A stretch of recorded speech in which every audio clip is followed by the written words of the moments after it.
Amy Morrison wiped down the medical scanner for the third time that morning. The small clinic on Terminus Station never had much traffic on weekdays, and she liked keeping everything spotless. At 26 years old, she had been working as a nurse on this remote colony for almost 2 years. It was not the most exciting job in human space, but it was honest work and the people here needed her. The station floated at the edge of explored territory, a collection of connected modules housing 3,000 colonists. Most of them worked in the mining operations that pulled rare minerals from the nearby asteroid field. The pay was good enough to attract families willing to live far from Earth and the core worlds. Amy had grown fond of these people. They were tough, hardworking folks who looked out for each other. She glanced at the schedule on her datapad. Only 2 appointments left for the day. Old Mr. Stevens needed his blood pressure medication refilled, and the Martinez family was bringing their youngest son in for a checkup. Easy enough. Amy moved to the supply cabinet to make sure she had everything ready. The clinic was small, just 4 examination rooms and 1 surgical suite that rarely saw use. Most serious cases got shipped to the military hospital 2 sectors away. The door chimed and Lisa walked in. Amy smiled at the young woman who was very pregnant, her belly round and full.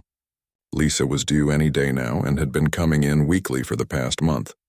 Amy had become friends with her during these visits. Lisa was only 23 and this was her first baby. Her husband worked long shifts in the mines, so Lisa often felt lonely. "Hey there," Amy said warmly. "How are you feeling today?" Lisa settled into a chair with some difficulty. "Tired, my back hurts all the time now. I just want this baby to come out already." Amy laughed and began preparing for the examination. "Won't be long now. Let me check your vitals and see how things are progressing." They chatted while Amy took measurements and listened to the baby's heartbeat. Everything looked normal. The baby was healthy and in the right position. Lisa could go into labor any time in the next week or 2. Amy was explaining some breathing exercises when the lights flickered. Both women looked up at the ceiling. The lights flickered again, then went red. Emergency lighting kicked in throughout the clinic. An alarm began wailing, a sound Amy had only heard during drills. "What's happening?" Lisa asked, fear creeping into her voice. Amy's training took over. "Stay calm. It's probably just a systems malfunction." But even as she said it, she felt doubt. The station's systems were old but reliable. They did not fail like this. The intercom crackled to life. "All personnel, this is not a drill.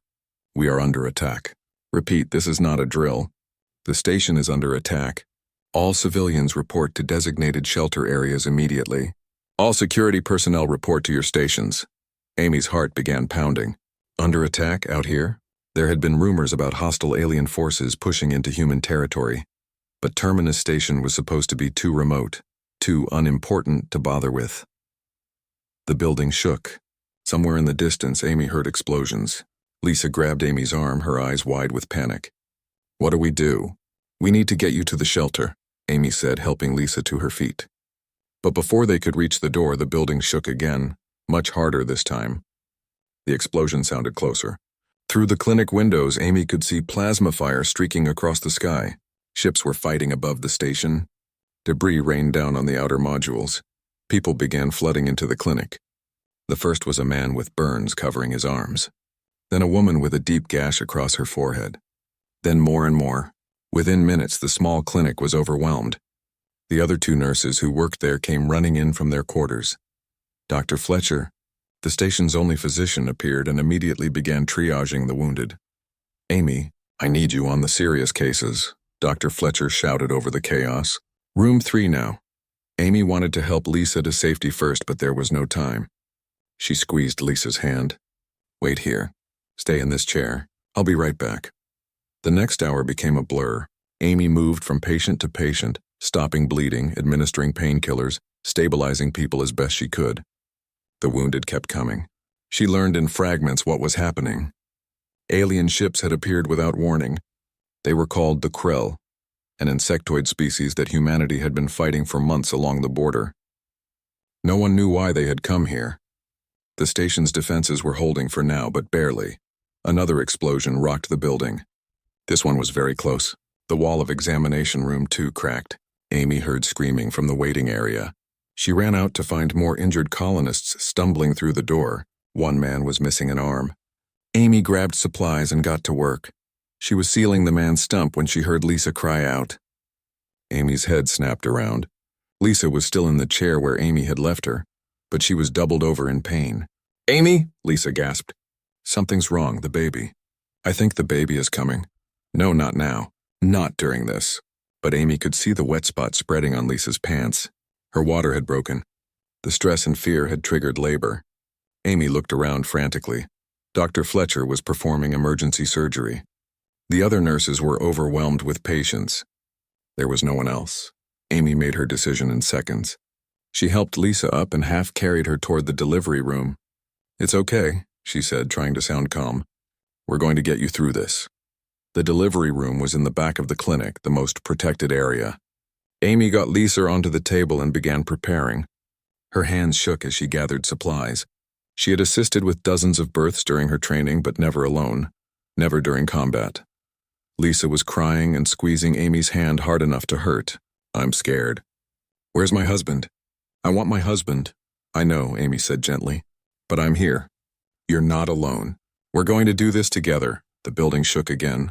The lights went out completely for a moment before backup power restored them. Amy could hear weapons fire now, much closer than before. The Krell had breached the station's outer defenses. They were inside. Amy locked the delivery room door. It would not stop anyone determined to get in, but it made her feel slightly safer.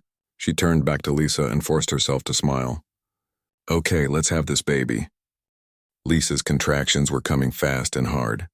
Amy checked her progress and felt her stomach drop. The baby was coming now, not in hours, but in minutes.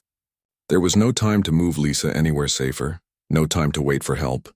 Amy was going to have to deliver this baby alone while the battle raged around them. "You're doing great," Amy said, positioning herself at the end of the table. "When the next contraction comes, I need you to push as hard as you can." Outside the delivery room, the sounds of fighting grew louder. Amy heard screams and the distinctive crack of plasma weapons. The Krell were in the medical center. She could hear them moving through the corridors, their heavy footsteps and the clicking sounds they made with their mandibles. The alien sounds sent chills down her spine. Lisa heard them too. "What is that?" she whispered.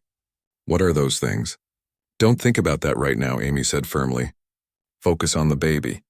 Focus on breathing. That's all that matters." Another contraction hit and Lisa screamed. Amy coached her through it, her voice steady even though her hands were shaking. The baby was crowning. Just a few more pushes and it would be over. They would have a chance to escape if Amy could just finish this delivery. The plasma fire outside grew more intense. Amy heard Dr. Fletcher shouting orders. Then his voice cut off suddenly. She heard the other nurses running, their footsteps fading as they fled deeper into the station. Smart. They were saving themselves. Amy glanced at the door. She could still leave. Lisa could not move, not in the middle of labor, but Amy could. She could run right now and probably make it to the evacuation shuttles. The thought lasted only a second. Amy looked at Lisa's terrified face, at her patient who was counting on her, and knew she could never do that. She was a nurse. She had taken an oath to care for people. That meant something. It had to mean something. "One more big push," Amy said. "Come on, you can do this." Lisa bore down with everything she had. The baby's head emerged, then the shoulders. Amy guided the tiny body out and into her hands. The baby was small and covered in fluid, but perfect. A girl. Amy cleared the infant's airways and the baby took her first breath, letting out a strong, healthy cry. Despite everything happening around them, Amy felt a surge of joy. "She's beautiful," Amy said, placing the baby on Lisa's chest. "You did it." Lisa was crying and laughing at the same time, holding her daughter close. "She's really here. My baby is really here." Amy quickly clamped and cut the umbilical cord. She needed to finish the delivery and clean them both up. Then maybe they could make a run for it.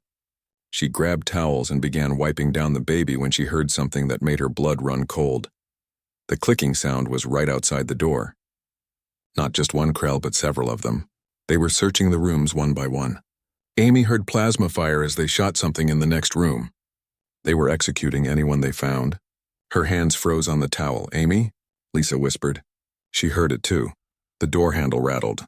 Something slammed against it once, twice, 3 times. The lock held but barely. Amy looked around desperately for a weapon, for anything she could use to defend them. There was nothing. Just medical supplies and equipment. The door exploded inward. 3 Krell warriors filled the doorway. Amy had seen pictures of them on news feeds, but nothing prepared her for seeing them in person. They were massive, nearly 7 feet tall, with bodies covered in hard chitinous armor that looked like insect shells. Their faces were nightmarish, dominated by huge mandibles that clicked and snapped. Multiple eyes reflected the emergency lighting. They carried plasma rifles that looked tiny in their clawed hands. The Krell saw them immediately. One of them made a sound like grinding metal. The others responded with similar noises. Amy realized they were talking to each other. The lead Krell raised its weapon, pointing it directly at Lisa and the baby. Amy did not think. She just moved. She threw herself between the Krell and the bed, spreading her arms wide to shield Lisa and the newborn. "No," she shouted. "Leave them alone." The Krell tilted its head, studying her with those alien eyes. It made another clicking sound that might have been confusion or amusement. Then it aimed its rifle at Amy's chest. "Please," Amy said, hating how her voice shook. "They're no threat to you. Just let them go." The Krell did not understand her words or did not care. Its finger moved on the trigger. Amy saw the weapon's power cell glow brighter. She knew what was coming. In that split second before it fired, 1,000 thoughts raced through her mind. She thought about her parents back on Earth. She thought about her little brother who looked up to her. She thought about all the things she would never do, all the places she would never see. She was only 26. It was not fair. But then she looked back at Lisa holding her baby, both of them alive and perfect, and Amy knew she was making the right choice. If she had to die so they could live, then that was okay. Some things were worth dying for. The Krell fired. The first plasma bolt hit Amy in the left shoulder. The pain was beyond anything she had ever imagined. It felt like someone had shoved a white-hot metal rod through her body. She stumbled but stayed on her feet, arms still spread wide. The second bolt hit her right side just below her ribs. The third hit her left thigh. Amy fell to her knees but stayed between the Krell and her patients. The fourth bolt caught her in the right shoulder. The fifth hit her chest just above her heart. Amy collapsed forward onto the floor. Her whole body was on fire. She could not breathe properly. Blood was spreading beneath her in a growing pool. But she was still conscious, still aware. Through the haze of agony, she heard Lisa sobbing behind her. The 3 Krell advanced into the room. Their clicking became faster, more excited. Amy tried to move, tried to keep herself between them and Lisa, but her body would not respond anymore. She had failed. She managed to turn her head just enough to see Lisa clutching her baby, both of them about to die. The lead Krell raised its weapon again, pointing it at Lisa. Amy tried to scream, to do something, anything, but all that came out was a weak gasp. Her vision was going dark around the edges. She was dying. She had bought Lisa and the baby maybe 30 seconds of life, and now it was over. Then Amy heard something else, human voices shouting, the sound of human weapons firing. More plasma discharge, but different, lighter. The Krell spun toward the new threat. One of them went down immediately, its chitinous armor cracking under concentrated fire. The other 2 returned fire at targets Amy could not see. Through her fading consciousness, Amy heard a voice she did not recognize, deep and commanding. "Marines with me. Clear this room." The firefight in the delivery room lasted only seconds but felt like hours to Amy. She lay on the floor, unable to move, watching through blurred vision as human soldiers poured into the room. Their weapons flashed and the remaining 2 Krell went down hard. The clicking sound stopped. The aliens were dead. A man in Marine combat armor rushed past the bodies and dropped to his knees beside Amy. He was older than most soldiers she had seen, probably in his 60s with gray hair and a weathered face marked by old scars. His uniform showed the rank insignia of a general. Amy's fading mind struggled to understand why a general would be here, on this remote station, fighting alongside regular Marines. "Stay with me," the general said, his hands already moving over her wounds. "Medic, get over here now." Amy tried to speak but only managed a weak cough. Blood filled her mouth. The pain was overwhelming, drowning out everything else. She wanted to close her eyes and let the darkness take her, but something kept her conscious. Lisa. The baby. She had to know they were safe. The general saw her trying to look past him. He glanced back at the bed where Lisa sat frozen in shock, still holding her newborn. "They're okay," he said gently. "You saved them. Now let me save you." A younger Marine with medical gear dropped down beside them. He took one look at Amy's wounds and his face went pale. "General Carter, these injuries. I don't care what you think," the general snapped. "You patch her up and you keep her alive. That's an order." The medic swallowed hard and began pulling out supplies. Amy felt them cutting away her blood-soaked uniform, felt the sting of emergency coagulant being sprayed on her wounds. The medic worked fast, but Amy could see in his eyes that he did not believe she would make it. 5 plasma wounds to vital areas. No one survived that. General Carter kept talking to her, his voice steady and calm. "What's your name?" "Amy," she managed to whisper. "Amy Morrison. Well, Amy Morrison, you're one hell of a nurse. I've seen a lot of brave things in my career, but what you just did tops them all. You threw yourself in front of those weapons without hesitation. That takes real courage." Amy wanted to tell him she had been terrified, that she almost ran, that she was no hero, but the words would not come. The darkness was creeping in faster now, despite the medic's efforts. She could feel her body shutting down, her organs failing one by one. "The baby," Amy whispered. "Lisa needs antibiotics. In the cabinet. Blue bottle. And the baby needs vitamin K shot. Standard dose." Carter looked at her in amazement. "You're giving me medical instructions right now? With 5 plasma burns?" "My job," Amy said. Each word was harder than the last. "Have to take care of them." The general shook his head slowly. "You're something else, kid. All right, I'll make sure they get what they need. But first we're getting you out of here." More Marines had secured the area. Carter barked orders and they moved with practiced efficiency. One team started carrying Lisa and the baby out on a stretcher. Lisa was crying, reaching back toward Amy. "Don't let her die. Please don't let her die. She saved us." "We won't," Carter promised, though Amy could hear the doubt in his voice. The medic had managed to stabilize her bleeding somewhat, but Amy knew it was only temporary. Her body was destroyed inside. The plasma bolts had cooked her organs. She had minutes left at best. Part of her wanted to tell them to stop, to let her go, to save their medical supplies for someone who had a chance, but she could not get the words out. Carter scooped Amy up in his arms like she weighed nothing. The movement sent fresh waves of agony through her body and she cried out. "I know it hurts," he said. "But we're getting you to the hospital ship. Just hang on." He carried her through the medical center. Amy caught glimpses of the devastation as they moved. Bodies everywhere, human and Krell both. Equipment smashed. Walls blown open. The clinic she had kept so clean and organized was destroyed. Dr. Fletcher was dead, his body lying in the hallway. The other nurses were nowhere to be seen. Amy hoped they had escaped. Outside the medical center, the station was chaos. Fires burned in multiple sections. Emergency crews rushed past carrying wounded. The battle was still going on in some areas. Amy heard explosions in the distance and the constant rattle of weapons fire, but Carter's Marines formed up around them, creating a protective barrier as they moved toward the docking bay. "General, your leg," one of the Marines said. "You're hit." Amy managed to tilt her head enough to see blood running down Carter's left leg. He had taken a plasma hit during the fight, a glancing blow that had burned through his armor. He was wounded too, but still carrying her, still moving forward. "I'm fine," Carter grunted. "Keep moving." They reached the docking bay where several ships waited. Carter headed straight for a sleek medical transport. The pilot saw them coming and fired up the engines immediately.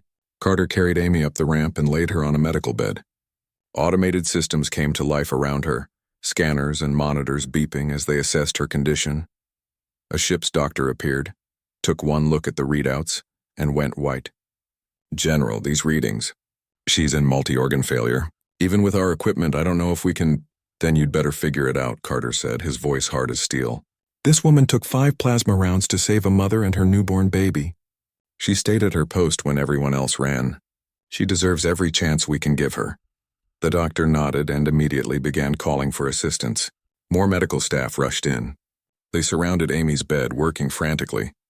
Amy watched them through increasingly hazy vision. She could not feel most of her body anymore. The pain had faded into a strange numbness. That was probably a bad sign. Carter leaned over her one more time. "You stay alive, you hear me?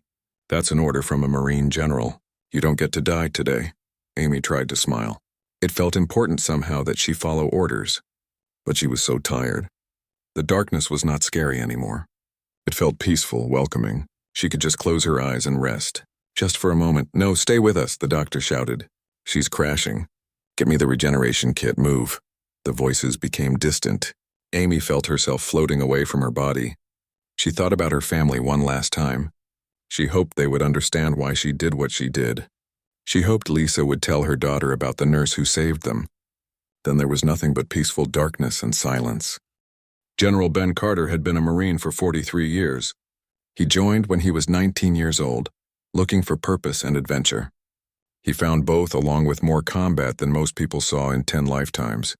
He fought in the First Contact War when humanity first encountered hostile alien species. He led troops through battles that became legends. He earned more medals than he could count, and the respect of every soldier who served under him. At 62, he was supposed to be thinking about retirement. His wife wanted him to step down, to spend his remaining years at their home on Earth instead of touring military installations in remote sectors. But Carter was not ready to stop serving. He believed in the mission, in protecting human colonies from threats like the Krill. That was why he had been on Terminus Station when the attack came. He had been inspecting the station's defensive capabilities with the security chief when the alarms went off. The Krell appeared on sensors without any warning, dropping out of faster-than-light travel right on top of the colony. Their attack was coordinated and brutal. They wanted to wipe out every human on the station. Carter immediately took command of the defense. The security chief was a good man, but inexperienced with real combat. Carter grabbed a rifle from the armory and led the counterattack himself. He fought through corridors filled with smoke and fire, rallying scattered security personnel and armed colonists. He was too old for this, his body reminding him with every movement, but he pushed through the pain. When he heard the distress beacon from the medical center, Carter knew he had to respond. Medical facilities held the most vulnerable people, the wounded, the sick, pregnant women and children. If the Krell reached them, it would be a massacre. He gathered a squad of Marines and charged toward the clinic. They arrived to find carnage. The Krell had killed everyone they found, showing no mercy. Carter and his team cleared room by room, taking down the alien warriors in close-quarters combat. When they reached the delivery room and found Amy dying on the floor, blood pooling beneath her body while she tried to shield a mother and newborn, something inside Carter broke. He had seen brave soldiers do incredible things. He had watched friends sacrifice themselves for their units. But this young woman was not a soldier. She was a nurse, a civilian whose only weapon was her own body. She could have run. She should have run. Instead, she threw herself in front of plasma fire to save strangers. That kind of selfless courage was rare even among the best Marines he had ever commanded. Now Carter sat in the medical transport as it raced toward the hospital ship, watching doctors fight to save Amy's life. The automated systems were doing things he did not fully understand, pumping her full of medications and nanomachines that tried to repair the catastrophic damage.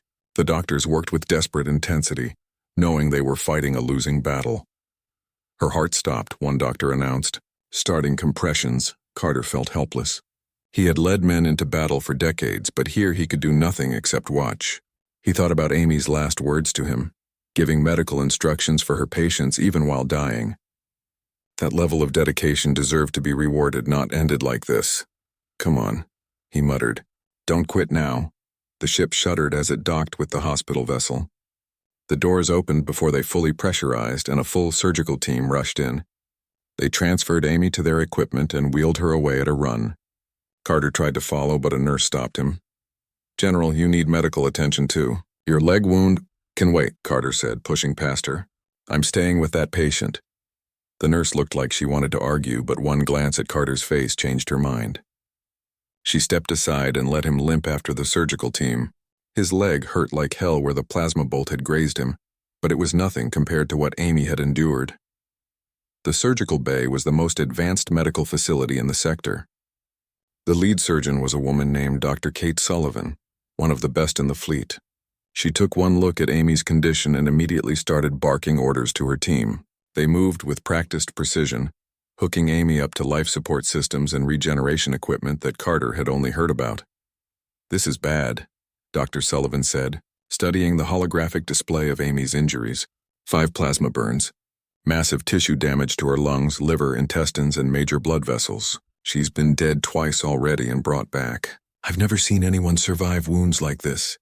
Then you'll be the first to save someone with them, Carter said firmly. Dr. Sullivan looked at him. General, I appreciate the sentiment, but I need you to understand the reality here. Even with our technology, the chances of her surviving the next hour are less than 5%.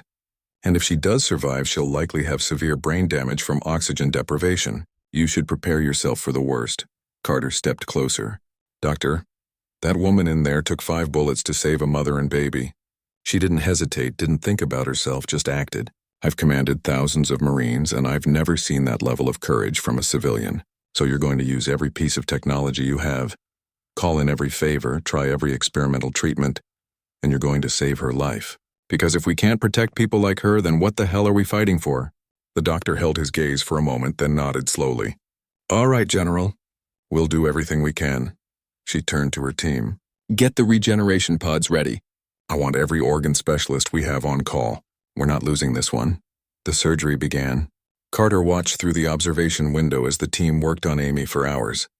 They used technology that seemed like magic to him.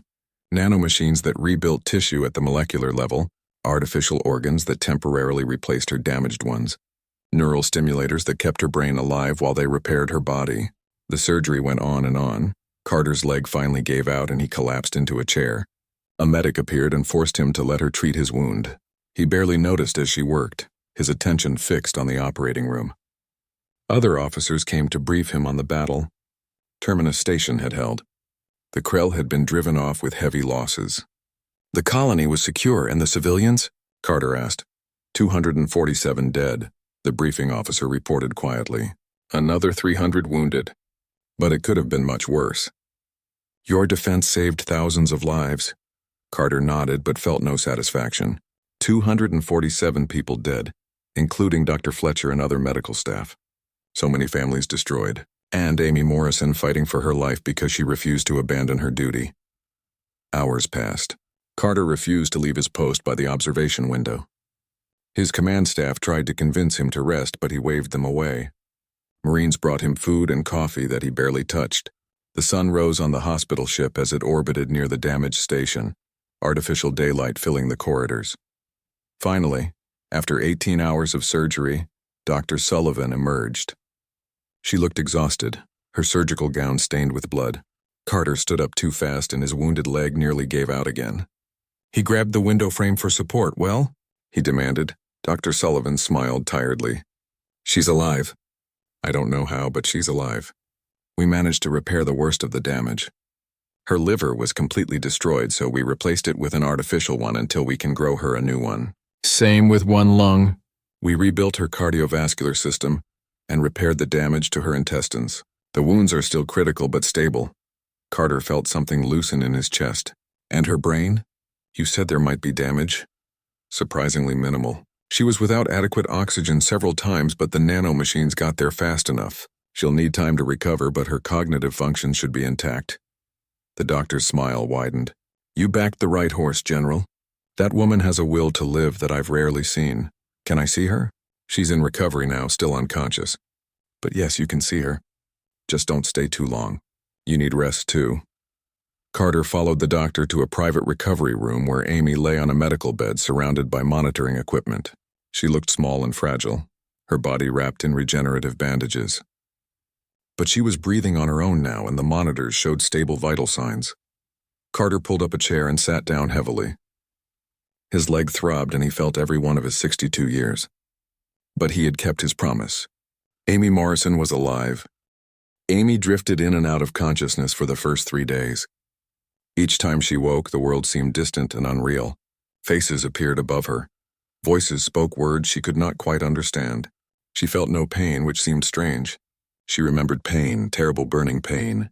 But now there was only a fuzzy numbness. On the 4th day, she woke fully. The medical bay came into focus around her.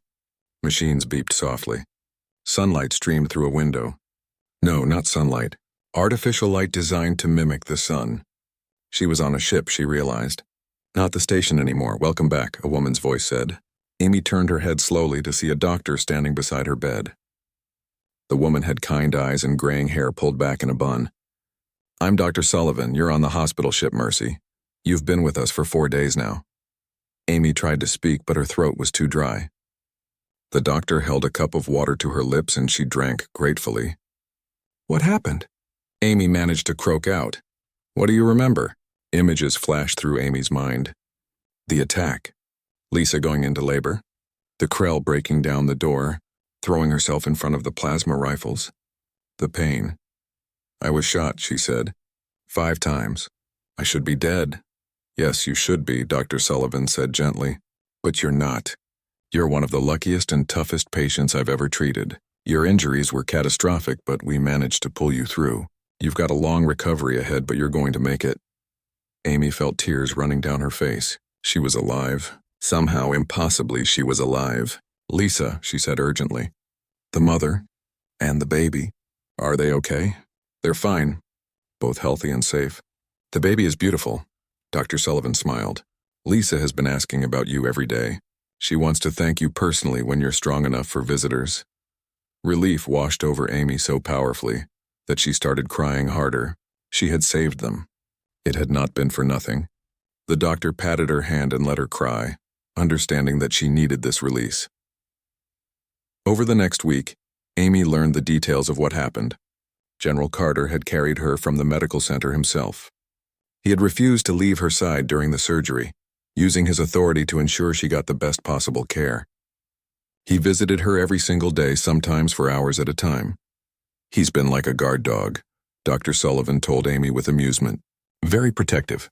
He chewed out 2 administrators who suggested we move you to a standard recovery ward instead of keeping you here in the private suite." Amy could not understand why a general cared so much about her. She was nobody important, just a nurse who did her job.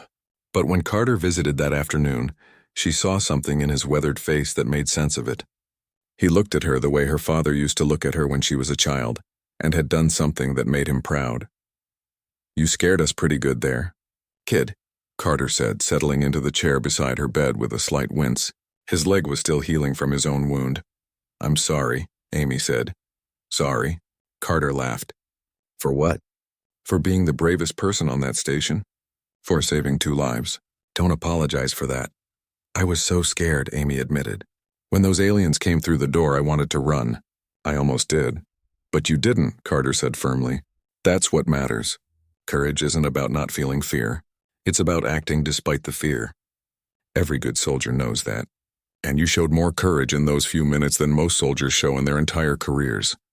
Amy looked down at her hands. They were wrapped in regenerative bandages, slowly healing from the burns.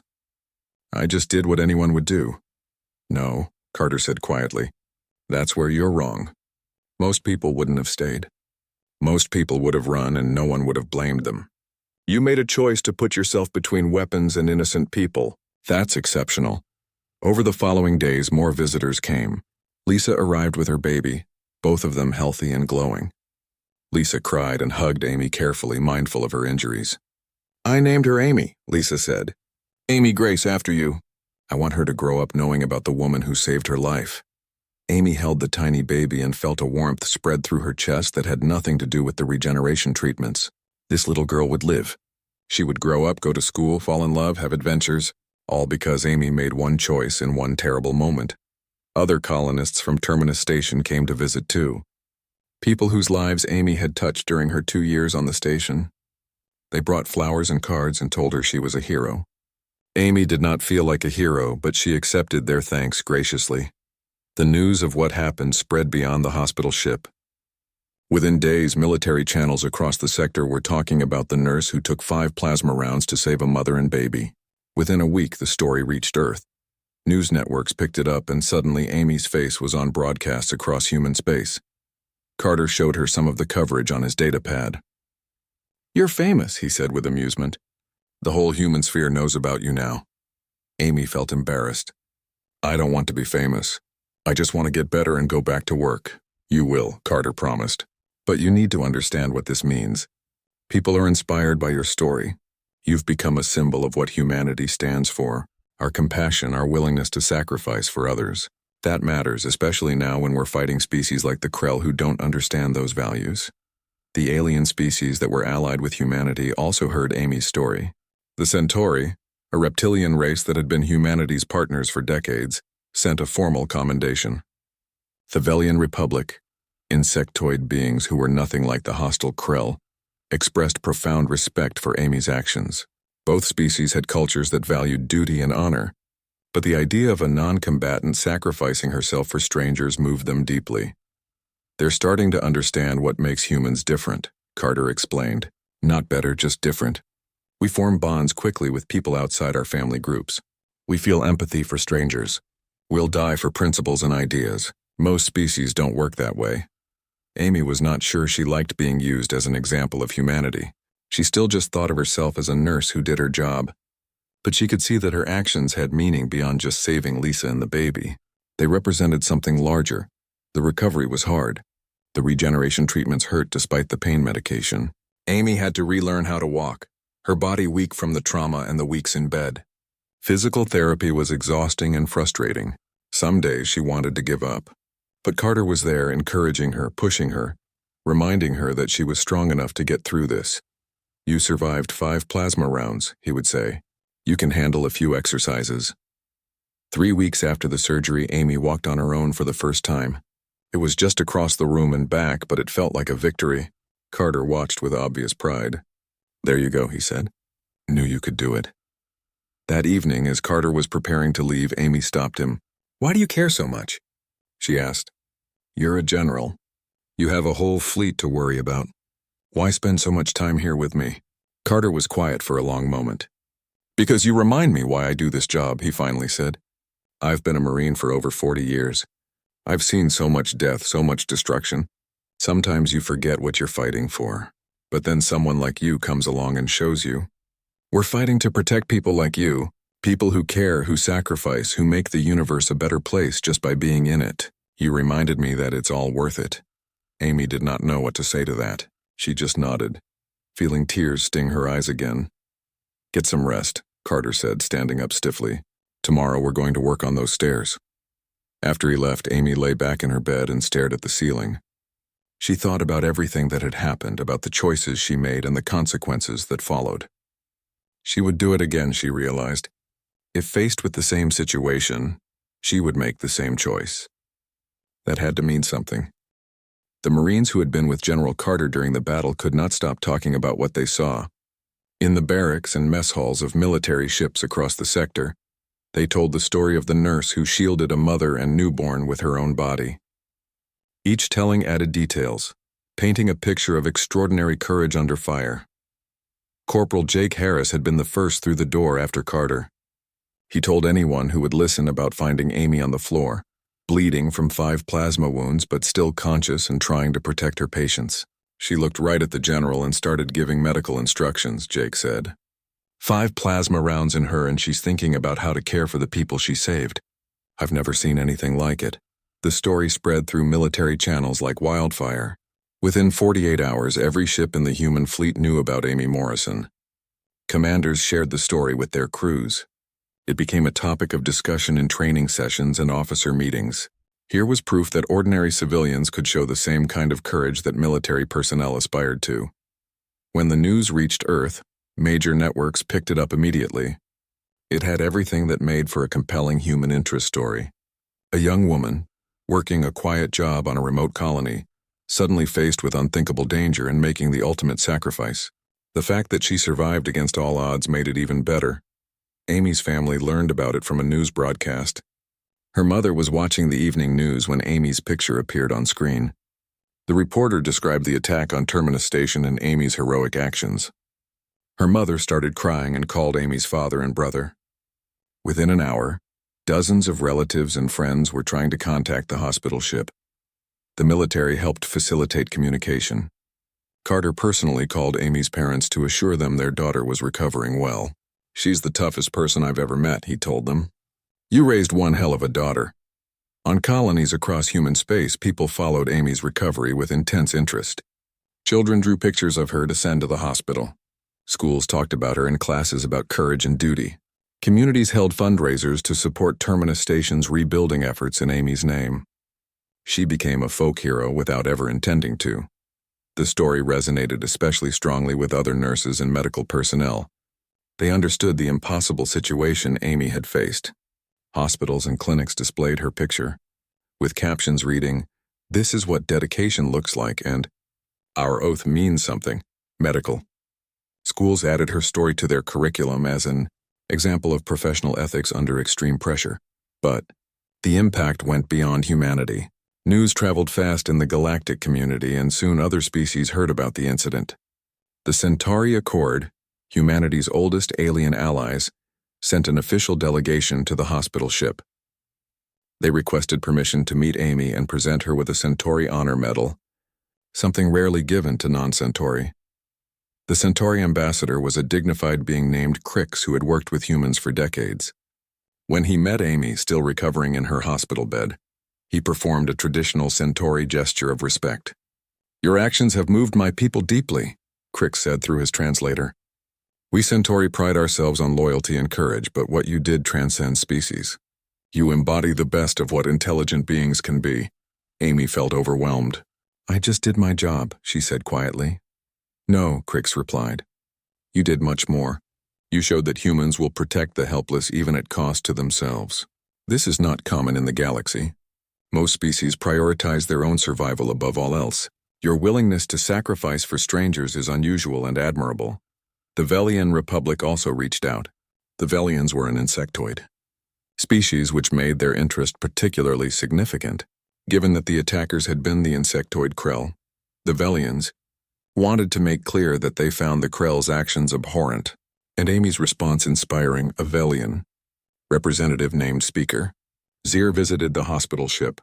Velians communicated through a combination of clicking sounds and pheromones, requiring sophisticated translation devices. "We are not like the Krell," Speaker Zir said. "They see other beings as resources or threats. We see them as fellow travelers in this universe. What you did, protecting those who could not protect themselves, this aligns with our core philosophy. You are a bridge between our species and yours." Carter watched these meetings with satisfaction. He understood the political implications. Humanity needed strong alliances to survive in a hostile galaxy. Amy's actions were strengthening those bonds, showing allies why humans were worth standing beside. The story even reached species humanity had no formal contact with. Trade networks carried news across vast distances. Independent merchants spread tales in ports and trading posts. Amy Morrison became known in corners of the galaxy that had barely heard of Earth.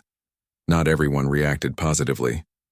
Some critics argued that Amy's story was being used as propaganda, that she was being exploited by military and political interests. Others questioned whether her actions were wise or just reckless. A few cynical voices suggested the whole thing was exaggerated or fabricated, but these critical voices were drowned out by overwhelming support. People wanted to believe in Amy's story because it represented something pure in a complicated universe. It was a simple tale of good versus evil, of courage versus cowardice, of sacrifice versus selfishness. Amy herself struggled with all the attention. She never wanted to be famous. She just wanted to be a good nurse. But Carter helped her understand that she could not control how others reacted to her actions. "You don't get to decide what you represent to people," he told her. "They'll project their own hopes and values onto you. All you can do is stay true to yourself." The media request became overwhelming. Every major news network wanted an interview. Publishers wanted to write books about her. Movie studios inquired about rights to her story. Carter's staff handled all of it, carefully managing access to protect Amy while she recovered. When Amy finally agreed to do one interview, it was with a small independent journalist named Chris Martinez, who had been patiently waiting. Chris had lost his sister in the Terminus Station attack and wanted to tell the story right. Amy trusted him. The interview was simple and honest. Chris asked Amy to describe what happened, and she did, without embellishment. She talked about her fear, her doubts, her split-second decision. She cried when talking about Dr. Fletcher and the others who died. She smiled when talking about holding baby Amy for the first time. "Do you think you're a hero?" Chris asked. Amy thought about it carefully. "I think I'm someone who made a choice. I could have run, but I didn't. That doesn't make me special. It just makes me human. Any of us can choose to do the right thing when it matters. That's what I want people to understand. Courage isn't about being fearless or perfect. It's just about doing what needs to be done." That interview was broadcast across human space. It reached billions of people, and Amy's quiet, humble words had more impact than any grand speech could have. She was not trying to be inspirational. She was just being honest, and that honesty resonated with people who were tired of polished politicians and rehearsed statements. Parents showed their children the interview and talked about making good choices. Teachers used it to discuss ethics and responsibility. Military recruiters saw a spike in applications from young people inspired by Amy's example. Hospitals reported increased interest in nursing programs. Carter watched all of this unfold and felt vindicated in his decision to fight so hard to save Amy's life. She was more valuable alive than dead, not just as a person but as a symbol. "You're changing the conversation," he told her. Before, when people thought about the war with the Krell, they thought about ships and weapons and strategy. Now they think about protecting mothers and babies. "You've reminded everyone what we're actually fighting for." Amy was not sure she wanted that responsibility, but she accepted it. If her story could do some good, then maybe the pain and trauma were worth it. She still had nightmares about the attack, still woke up sweating and gasping, but she was alive, and Lisa and baby Amy were alive, and that had to count for something. 6 weeks after the attack, Amy took her first steps outside the hospital ship. Cameras caught the moment as she walked slowly down the ramp, supported by medical staff. People cheered. Reporters shouted questions. But Amy just smiled and waved, still looking fragile but determined. General Carter stood at the bottom of the ramp waiting for her. When she reached him, he saluted formally. Amy did not know how to respond to a military salute, so she just nodded awkwardly. Carter smiled and lowered his hand. "Welcome back to the living," he said. "Now comes the hard part." 6 months after leaving the recovery facility, Amy Morrison stood in the medical center on Haven Point and felt at home. The colony was small and rough around the edges, exactly as promised. The buildings were prefabricated modules connected by covered walkways. The population consisted mostly of miners, farmers, and their families. It was not glamorous or exciting. It was perfect. The medical center was much smaller than the one on Terminus Station, just 2 examination rooms and a basic surgical suite. Amy was the only nurse working alongside a young doctor named Pete Sanders, who had graduated medical school just 2 years earlier. They made a good team, handling everything from routine checkups to emergency surgeries. Life on Haven Point had a comfortable rhythm. Amy worked long hours but found satisfaction in the work. These people needed her. When a miner came in with a broken leg, when a child had a fever, when an expectant mother needed prenatal care, Amy was there. No cameras, no interviews, no public attention, just the work itself. She still had nightmares sometimes, still felt her heart race when doors opened suddenly, but they were getting less frequent. The therapist had been right. Time and purpose were the best medicine for trauma. Amy was healing, slowly but steadily. News from the wider galaxy reached Haven Point through regular supply ships. The war with the Krell continued, though humanity was holding its own. More colonies were being fortified. The alliance with the Centaurian Velians grew stronger, and occasionally Amy saw her own story referenced in news reports. Her actions held up as an example of human courage. It felt strange to see herself discussed as a historical figure while she was just trying to do her job. But she had learned to accept it. As Carter said, you could not control what you represented to others. You could only control your own actions. General Carter visited Haven Point 4 months after Amy arrived. He was conducting inspections of frontier colonies and made sure Haven Point was on his itinerary. Amy met him at the landing pad, surprised by how happy she was to see him. "This place is even more remote than I thought," Carter said, looking around at the modest colony. "You really don't do anything the easy way, do you?" Amy laughed. Says the 63-year-old general who still leads from the front lines. They walked through the colony together while Carter inspected the defenses and met with local administrators.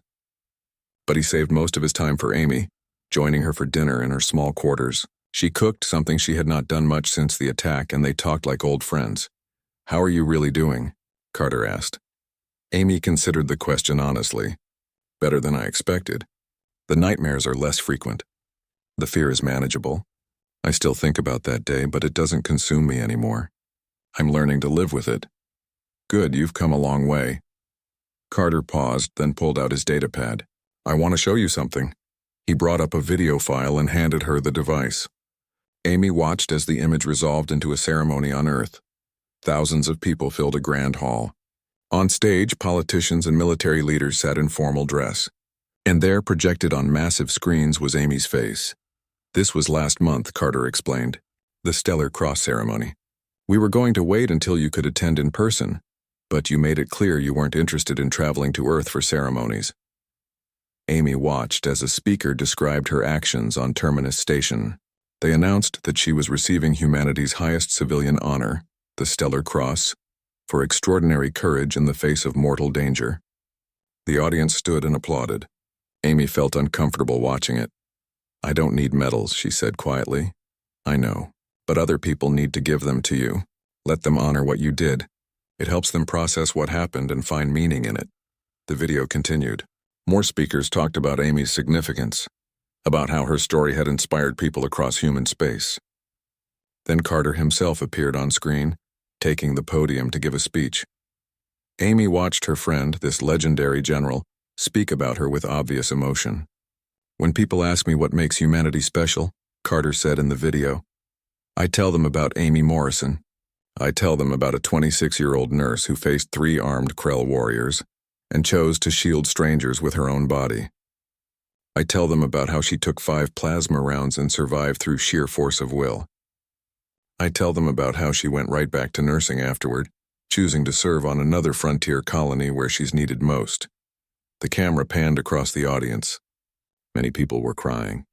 That's humanity, Carter continued. Not our weapons or our ships or our technology. Our willingness to sacrifice for others. Our compassion even in the darkest moments. Our determination to protect the weak and vulnerable. Amy Morrison embodies all of that. She is what we're fighting for and what we're fighting to become. The speech concluded with thunderous applause. Amy handed the datapad back to Carter, not sure what to say. That was embarrassing, she finally managed. Carter smiled. Truth usually is, but every word was sincere. You changed something, Amy. Not just by what you did, but by who you are. People see you still working on remote colonies, still serving, and it challenges them to be better themselves. Over the next few days, Carter completed his inspection and spent time with Amy. They visited patients together. Carter charming elderly colonists with war stories and making children laugh with magic tricks. Amy saw a different side of him here, away from military formality. He was just a kind man who cared about people. On his last evening, they sat outside the medical center watching the sunset. Haven Point's star cast orange and purple light across the landscape. In the distance, mining equipment hummed steadily. I'm retiring, Carter said suddenly. Official announcement comes next month, but I wanted you to hear it from me first. 44 years is enough. Time to let younger people take over. Amy felt surprised and a little sad. You'll be missed. Maybe, but I've done my part. And honestly, after meeting you, I realized something. The real heroes aren't generals or admirals. They're people like you, doing necessary work in difficult places without recognition or glory. That's where the future is built. What will you do? Amy asked. Go home to my wife like I should have done years ago. Spend time with my grandchildren. Maybe write boring memoirs that nobody reads. He smiled. But I'll keep tabs on you. Make sure you're staying out of trouble. They sat in comfortable silence, watching the sky darken and stars emerge. Amy thought about the path that brought her here, from Earth to Terminus Station to Haven Point. The pain and trauma, the fear and courage, the life she saved, and the life she rebuilt. It all felt connected now, part of a larger story she was still writing. Thank you, Amy said quietly, for saving me, for believing in me, for being there when I needed someone. Carter reached over and squeezed her shoulder. Thank you for reminding me what matters. You gave an old soldier his faith back. 2 years after the attack on Terminus Station, Amy received a message from Lisa. Baby Amy was learning to walk and talk. Lisa sent a video of the toddler taking wobbly steps while saying Nurse Amy over and over. The little girl would grow up hearing stories about her namesake, about the day she was born and the woman who saved her. Amy watched the video 3 times, smiling through tears. This was why she did what she did. This was what mattered. Not the medals or the fame or the speeches. Just this little girl, alive and happy and full of possibilities.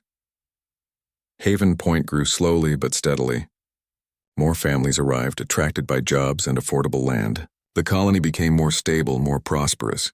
Amy trained local volunteers in basic first aid, building a network of care that could respond to emergencies. She mentored young people interested in medicine, passing on her knowledge and experience. The Krell War eventually ended, not with a dramatic victory, but a negotiated settlement. Humanity had proven it could defend itself and would not be pushed around. The Krell, recognizing this, agreed to a treaty that established clear borders and rules of engagement. There would be peace, at least for now. When news of the treaty reached Haven Point, colonists celebrated in the streets. Amy joined them, feeling relief wash over her. No more attacks like the one on Terminus Station. No more nurses facing impossible choices. No more mothers giving birth during combat. She thought about making a toast, saying something meaningful about peace and hope. But in the end, she just raised her glass along with everyone else and let the moment speak for itself. Sometimes the best thing to do was simply be present, share in the joy, and remember how hard-won this peace was. General Carter, now retired, sent her a message that night. "We did it, kid. We protected what matters. You more than most. Proud of you."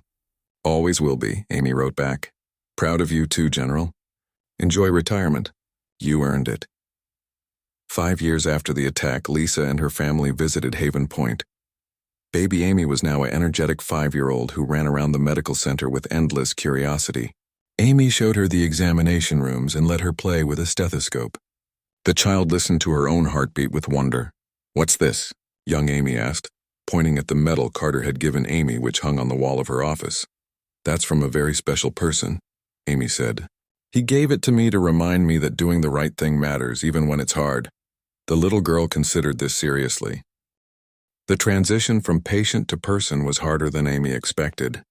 After 8 weeks on the hospital ship, surrounded by doctors and nurses who monitored her every vital sign, being released felt both liberating and terrifying. Her body was healed, or as healed as it would ever be. The scars remained, hidden beneath her clothes, but always present. She would carry them for the rest of her life. General Carter arranged for her to stay at a military recovery facility on a nearby station while she completed physical therapy. It was a quiet place designed for wounded soldiers to heal both physically and mentally. Amy appreciated the privacy after months of public attention. Here she was just another patient working on her recovery. The nightmares came almost every night. She would wake up gasping, feeling phantom pain from wounds that had long since healed. The sound of doors opening would make her heart race. She could not look at news coverage about the Krell without feeling sick. A therapist assigned to her case explained that this was normal, that she had experienced severe trauma and needed time to process it. "You went through something that would break most people," the therapist said during one session. "The fact that you're functioning at all is remarkable. Give yourself permission to heal emotionally as well as physically." Amy tried, but it was hard. She felt guilty for being afraid, for having nightmares, for flinching at sudden noises. Heroes were not supposed to be scared. But then she would remember Carter's words about courage being action despite fear, and she would try to be patient with herself. Carter visited at least twice a week, always bringing something. Sometimes it was flowers or fruit. Sometimes it was just his presence and conversation. They talked about everything except the attack. Carter told her stories about his long career, about battles and victories and losses. He talked about his wife and his grown children. He treated Amy like family. "You remind me of my daughter," Carter admitted during one visit. "She's a doctor, always putting others first. When I saw you on that floor protecting Lisa and the baby, I thought about my own kid and what I would want someone to do if she was in danger. I would want someone like you there." Amy found herself looking forward to Carter's visits more than she expected. He had become a father figure to her in a way she had not realized she needed. Her own father was back on Earth, too far away to visit regularly. Carter filled that gap, offering guidance and support without judgment. 3 months after the attack, Amy felt ready to see Lisa and baby Amy again. They had exchanged messages, but Amy had not been strong enough for an in-person visit until now. Carter arranged for them to meet at the recovery facility. When Lisa walked in carrying her daughter, now 3 months old and thriving, Amy felt emotion surge up. Lisa immediately burst into tears and hugged her carefully. "Look at you," Lisa said. "You're standing. You're okay. They said you might not make it, and here you are." Amy held baby Amy, who had grown so much since that terrible day. The infant looked at her with curious eyes, completely unaware of the drama surrounding her birth. "She's beautiful," Amy said. "Perfect because of you," Lisa said firmly. "She's alive because of you. I'm alive because of you. I will never forget that. Neither will she. When she's old enough, I'm going to tell her everything." They spent the afternoon together talking about the future. Lisa and her husband had decided to stay on Terminus Station despite the attack. They were part of the rebuilding effort and wanted to help make the colony stronger. Baby Amy would grow up there, among people who remembered what happened and were determined to prevent it from happening again. "What about you?" Lisa asked. "What are you going to do now?" Amy had been thinking about this question for weeks. She received hundreds of job offers. Hospitals on Earth wanted her. Research facilities offered prestigious positions. She could write her own ticket, work anywhere she wanted, but none of those options felt right. "I want to go back to nursing," Amy said. "Real nursing, not some desk job or ceremonial position. I want to help people who need it." Lisa nodded as if this made perfect sense. "That's who you are." The attack didn't change that. After Lisa left, Amy sat alone in her room and thought about identity. The whole galaxy knew her as a hero, but she still felt like just Amy Morrison, a nurse who tried to do her job. The gap between public perception and private reality was disorienting. She wondered if she would ever reconcile the two. Carter found her there, staring out the window at the stars. "You're thinking too hard," he said, settling into a chair with a grunt. His legs still bothered him sometimes. "How do you do it?" Amy asked. "Everyone sees you as this legendary general, but you're just a person. How do you deal with the expectations?" Carter was quiet for a moment. "You learn to separate who you are from what people think you are. The general they talk about in stories isn't really me. He's a character based on me, but exaggerated and simplified. The real me is just a tired old man who's seen too much and wants to make sure it wasn't all for nothing." "Does it get easier?" "Not really, but you get used to it, and you find meaning in it. People need heroes, Amy. They need to believe that ordinary people can do extraordinary things. You gave them that. It's a gift even if it doesn't feel like one." The next day, Amy had a meeting with military administrators about her future. They offered her a position as a spokesperson, touring colonies and talking about courage and duty. The pay was excellent and the work would be easy. But Amy turned it down. "I appreciate the offer," she said, "but I'm a nurse. That's what I want to be." The administrators looked disappointed but not surprised. Carter, sitting in on the meeting, looked proud. After they left, he handed Amy a folder. "Then you'll want to look at this." Inside was information about a new medical center being built on a frontier colony called Haven Point. It was even more remote than Terminus Station, located on the very edge of human space. The colony was small and struggling, home to only 1,500 people. They desperately needed medical staff but had trouble recruiting because of the location. "It's the middle of nowhere," Carter said. "Dangerous, isolated, with minimal support. Exactly the kind of place that needs someone like you." Amy looked at the details and felt something click into place. This was right. Not a prestigious hospital on Earth or a comfortable position in a safe system. A frontier colony where she could make a real difference. "When can I start?" she asked. Carter smiled. "That's my girl. I'll make the arrangements." Over the next few weeks, Amy prepared for her new assignment. She completed her physical therapy and passed all the medical evaluations. She studied everything she could about Haven Point and its unique challenges. She also spent time coming to terms with everything that had happened. The therapist helped her understand that she would never be the same person she was before the attack. Trauma changed people. But that was not necessarily bad. She had learned things about herself, about her own strength and capacity for courage, that she never would have discovered otherwise. "You faced the worst moment of your life and you chose compassion over self-preservation," the therapist said. "That's who you are at your core. Everything else is just details." On her last night at the recovery facility, Carter took her to dinner at the station's nicest restaurant. It was a small celebration, just the two of them. They talked about everything and nothing, enjoying each other's company. "I'm proud of you," Carter said over dessert. "Not for what you did during the attack, though that was remarkable. I'm proud of you for how you've handled everything after. You could have let fame corrupt you or let trauma destroy you. Instead, you stayed true to yourself and chose to keep serving. That takes a different kind of courage." Amy felt tears sting her eyes. You saved my life, she said. Not just by getting me to the hospital, but by being here these past months. I don't know how to thank you. You already have, Carter said. You reminded an old soldier why his job matters. You showed me that the things we protect, the ideals we fight for, they're real and worth preserving. That's more than thanks. That's purpose. They sat in comfortable silence for a while, watching ships come and go through the station's viewports. Finally, Carter pulled out a small box and set it on the table. I have something for you. Amy opened it to find a medal inside. Not a military decoration, but something more personal. It was a civilian commendation from the Marine Corps, rare and precious. The inscription read, "For extraordinary courage and compassion in the face of mortal danger. You embody the best of humanity. This comes from me and every Marine who heard your story," Carter said. You're one of us now, whether you wear the uniform or not. Amy held the medal, feeling its weight. It was not about recognition or glory. It was about belonging, about being part of something larger than herself. I'll treasure this, she said quietly. Good. Now finish your dessert. You've got a ship to catch tomorrow and a colony that needs you. That night, Amy packed her few belongings and prepared for the next chapter. She looked at her reflection in the mirror, seeing the scars that no one else could see, the changes that went deeper than skin. She was not the same woman who walked into that delivery room 8 months ago. She was stronger, scarred, more aware of both the darkness and light that humans were capable of. But she was still a nurse. That had not changed. That would never change.